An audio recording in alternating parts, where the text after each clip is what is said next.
அந்த கொலை செய்த உரிமையாளர் யாரோ ராசூன் ஒருத்தர், சுப்பையான் ஒருத்தர், அவர்களை நிரந்தரமாக ஆயுள் தண்டனை கைதிகளாக சிறையில் அடைக்க வேண்டும். இன்னைக்கு கோடி கோடியா கொள்ளடிச்சிருக்கீங்களே, இந்த குடும்பத்திற்கு 1 கோடி ரூபாய் இழப்பீடு நிச்சயம் வழங்க வேண்டும். தமிழக அரசும் வழங்கணும்.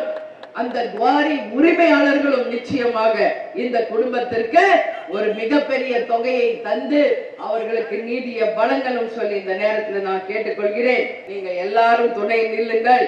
இந்த நேரத்தில் நீதி நேர்மை வென்றது என்று சொல்ற அளவு இந்த குடும்பத்திற்கு நீங்கள் நிச்சயமாக ஒரு ஆறுதலையும் பாதுகாப்பையும் தரணும். இங்க கோட்டாட்சியர், கலெக்டர்ல இருந்து எல்லாருமே இதுல உடன்பட்டிருக்காங்க. சொல்றதுக்கே வெக்க கேடா இருக்கு, தலை குனிவா இருக்கு. இந்த கேஸ்ல கலெக்டர், கோட்டாட்சியர், வட்டாட்சியர், விஏஓ, இன்ஸ்பெக்டர், காவல் அதிகாரிகள் அனைவரும் கைது செய்யப்பட வேண்டும்.